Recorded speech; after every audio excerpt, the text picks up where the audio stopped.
Good morning. Welcome to the Church of the Holy Trinity in Juneau, Alaska. I'm Gordon Blue. Welcome. Thank you for joining us and for joining with us in worship. This is the 10th Sunday following the Pentecost. I invite you to go online and to find a bulletin at juneautrinity.org.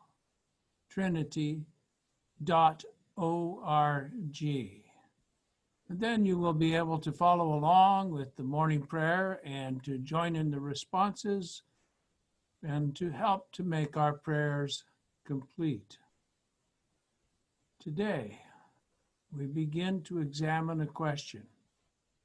What is the meaning of salvation? The readings for this Sunday include from the Hebrew Testament, another installment of the origin story of the people of faith from the 37th chapter of Genesis, in which Joseph, youngest of Jacob's sons, is sold by his brothers, eventually ending in slavery in Egypt. From the Gospels, Matthew's story of Jesus walking on the water from chapter 14, verses 22 through 33. The gospel passage moves directly from, and those who ate were about 5,000 men, besides women and children, which was the end of last week's gospel, verse 21, to verse 22. Immediately, he made the disciples get into the boat and go on ahead to the other side while he dismissed the crowds. Jesus made the disciples get into the boat. The sense of Jesus compelling their departure is clear in all versions. Jesus constrained, Jesus directed, Jesus obliged, Jesus compelled, Jesus made them get into the boat. Why, I wonder? Were these experienced lake fishermen already aware that the wind was about to be a problem and reluctant to go? But Jesus made them anyway? Or maybe they were having the time of their lives, celebrating like rock stars along with 5,000 fans. And Jesus made them get into the boat to beat the weather. Or maybe Jesus really was fed up and just wanted a little peace and quiet, which he got eventually. After he had dismissed the crowds, he went up the mountain by himself to pray. And when evening came, he was there alone. But this was not for long, since by this time, the boat, battered by the waves, was far from the land, for the wind was against them. So here's a crew of seasoned hands out for a row of a few miles. The maximum dimensions of the lake or sea are about 8 miles from east to west and about 13 miles from south to north. The Gospels do not identify where exactly was the other side and how far that might have been. Traditional identification of sites would place the site of the feeding of the 5,000 at Tabgha about 2 miles west-southwest from Capernaum, where Jesus was living, and Gennesaret, where they came ashore, would be about another mile to the west-southwest. Now, each of these places has remnants of ancient jetties and harbors in the lake. Sending them to the other side, or across the lake, might have meant across to Gergesa, about 6 miles, or across the water home, and I will walk, about 2 miles. How far from land? Technically, we might suppose a maximum of 4 miles, but we might as well ask, how dark was the night? And from which direction did the wind blow? For the text does not answer directly only that they were far from land by evening, that the wind was against the direction of travel, and that toward dawn, when Peter attempted his walk, he became frightened at how hard the wind was blowing. As so often happens, we're left with more questions than answers when we get into the weeds of the text, and we will have to pick our way through them eventually. I remember an adage from a childhood storybook. Sometimes the shortest way round may be the longest way home. Rather than to leap into the exciting details of the disciples' row on the lake, as interpreted through our various experiences of life at sea off Alaska in the Bering Sea, let's look first for some context in the tradition of the people of the book. I'd like to spend a minute with the text from Genesis. It could be a helpful excursion. The story of the sale of Joseph has been closely examined and interpreted by Jewish scholars for many centuries. It is a story from the pre-literate history of the people, from many years before things were written down and before Moses led a rabble into the wilderness to become forced by hardship into a nation. The conniving of the brothers against their youngest half-brother is lent weight by the stories that have gone before. For instance, how Jacob took Esau's portion, how Abraham wandered over the landscape with stealth and conflict and guile, how the blood of Abel cried out from the ground, and through it all, how the love of the Lord God remains. There is an anomaly in the story beginning at the last section we read today. The brothers have thrown Joseph into the dry pit at Reuben's urging, and then they decided to not only gain his portion, but to avoid having his death on their hands altogether and to further profit by selling him as a slave. So at verse 28, when some Midianite traders passed by, they drew Joseph up, lifting him out of the pit, and sold him to the Ishmaelites for 20 pieces of silver. And they took Joseph to Egypt. Today's reading ends here.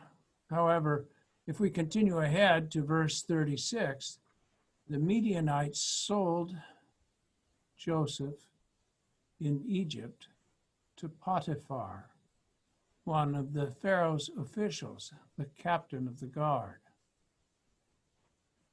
Now, the teachers and interpreters of the tradition note that it is likely that Midianites and Medianites may refer to the same people, although some do show places in which the names signify differently.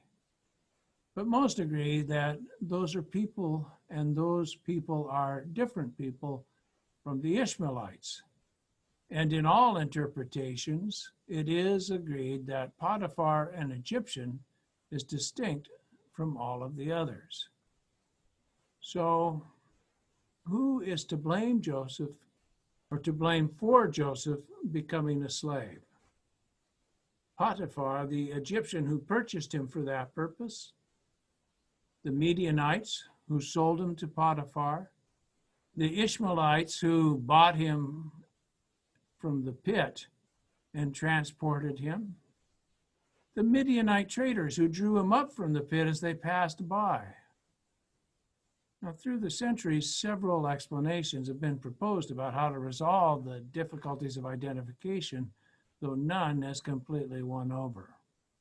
However, all agree that Potiphar, Midianites, Ishmaelites, and Midianites, that all share in the blame as intermediaries. We might say they are accessories to the crime of the brothers who are not mentioned at all in these two verses. And that speaks of the blame which attaches for the selling of Joseph. But what of the miraculous salvation of Joseph and through him of the whole Jewish people? For Reuben saved Joseph by persuading his brothers to throw Joseph into a pit. And Judah saved Joseph by suggesting that he should be sold into slavery in Egypt. And Potiphar saved Joseph by buying him from the hand of the Ishmaelites. Are not all of these intermediary and much less worthy, in fact, even guilty, but intermediary to the constant love and salvation of the Lord God? So we return to the gospel text. When evening came, Jesus was there alone. But by this time the boat, battered by waves, was far from the land, for the wind was against them.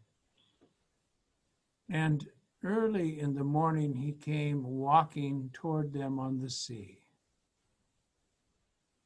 In all the hours of darkness, the men struggled in the dark against an adverse wind battered by the waves. What direction did the wind blow from? Where were they exactly? In the dark, you might tell from a confused sea that the wind was shifting, and even perhaps how it was shifting. But rowing ceaselessly without lights in the dark of night, you may not be able to tell where you had gotten to. And in the morning, as it becomes light, it begins to become light. And when the disciples saw him walking on the sea, they were terrified, saying, "It's a ghost." And they cried out in fear. But immediately Jesus spoke to them and said, "Take heart, it is I. Be not afraid." What does it mean to be saved? Is it, as we so often hear preached, a matter of an individual's choice to avail oneself of the singular grace and love of God by choosing, perhaps, in the midst of overwhelming distress and sensory evidence to the contrary, simply to believe one is saved? So when Jesus said, "Do not be afraid," Peter answered him, "Lord, if it is you, command me to come to you on the water." And he said, "Come." So Peter got out of the boat, started walking on the water, and came toward Jesus. But when he noticed the strong wind, he became frightened, and beginning to sink, he cried out, "Lord, save me." Or is not all of this intermediary to the constant love and salvation of the Lord God? Salvation is the constant love of God, which is not the same as safety or comfort or home. The miracle is that salvation is not delivered for our individual purposes, but for the greater purpose of God. The miracle is that salvation is delivered through us, and salvation is delivered for us, but it is not for our purposes. The kingdom of heaven is like this. Jesus immediately reached out his hand and caught him, saying to him, "You of little faith, why did you doubt?" And when they got into the boat, the wind ceased. This is a story about that miracle, the miracle that the kingdom is in us. After all, what else is the miracle in this story? Is it that after rowing all night in the dark, the men were full of fear and exhausted and did not know where they were? Maybe it is that Jesus, the supernatural Son of God, and God himself, came far out on the sea to find and direct them? Maybe It is that Jesus walked among the shoals of a lee shore, waiting for them to blow downwind out of the night, and was right there when needed. The kingdom of heaven is like this. Maybe it is that Peter, full of superstitious night-blind fear and yearning for a taste of the power of God, simply failed to identify where it was safe to step. Or maybe it's that Peter, the rock of the church, must always sink like a stone without the hand of Jesus. The kingdom of heaven is like this. Or maybe the miracle in this story is the supernatural wonder of the beauty of creation as the light comes above the waters and the morning wind lies down, and we who are dying of our own toughened understanding suddenly recognize him, saying, perhaps for the first time, truly you are the Son of God.